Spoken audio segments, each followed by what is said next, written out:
Hi guys! Now is April 13, 2026 Monday. And as you can see guys, sa video kong to, ipiplex ko na naman again ulit ang aking Nature's Kilotin Gummies I Protect Zeaxanthin with Vitamin A Supplement Orange Flavor 60 gummies and 12 milligrams. Oh, ito siya guys ha.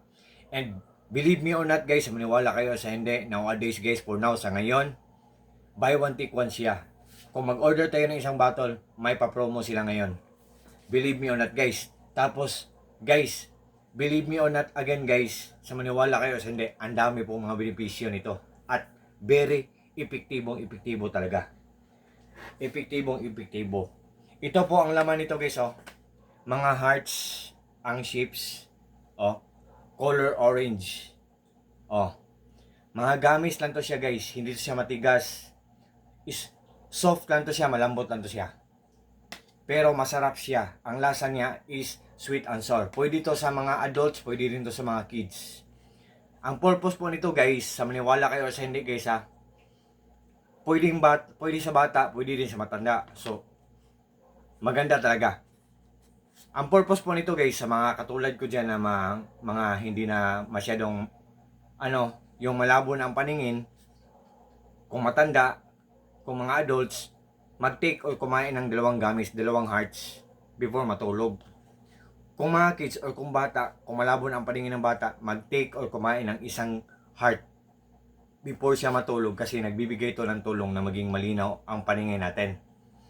And believe me or not guys, maniwala kayo kasi hindi, nagbibigay ito also ng magaan na loob, para siyang nakakawala ng stress, para siyang nagbibigay din ng tulong na maging mahimbing ang tulog natin sa gabi kung hindi tayo makatulog ng maayos.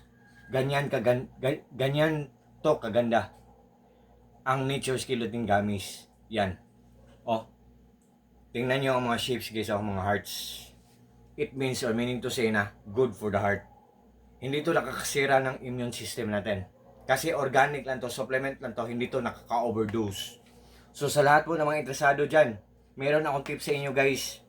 Before kayo mag-order guys, tingnan nyo ang mga reviews or mga comments or mga reactions. Kung maganda, tapos mura, mag-order kayo para sa sarili nyo or mag-order kayo para i-gift nyo sa mahal nyo sa buhay. Wait guys ha. Okay. Sorry. So, yan. Nahulog. Sorry. Tapos, guys, pangalawang tip ko sa inyo. Kung mag-order man kayo, kung ang natanggap nyo, kung meron na kayong natanggap, tingnan nyo ang cup kung may silyo. At may black sa likod, oh. Kasi ang black, yan ang expiration date. Kung may silyo at expiration date, genuine or tunay ang natanggap nyo, hindi kayo nabudol. At ang orange niya is dark orange. Ang mga piki, light orange lang. So, sa lahat ng mga friends ko dyan, be aware guys ha, mag-ingat kayo guys. Huwag kayong magpabudol guys. Kasi maraming gumagawa ng piki nito. Tapos, ang orange niya guys, pag genuine dark orange. Pero, ang piki na orange, very light orange lang. Yung, parang white na orange. Yan. Pero, kung genuine or authentic or legit or, genuine, tunay, dark orange ang orange niya. Yan. At saka guys, pag nag-order kayo sa link ko, for sure talagang hindi kayo maghihinayang kasi walang masasayang. For sure talagang hindi kayo mag-regret po. Olikansi sa product ng Nature's Kilotin Gummies. Olikansi po, sulit na sulit, so very worth it. What you see is what you get, nothing more, nothing less, walang labis, walang kulang po. So, sa ngayon guys ha, buy one take one to siya, may pa-promo sila ngayon. So, to all my friends po, thank you so much sa trust, support. God bless us all and that's all. Peace.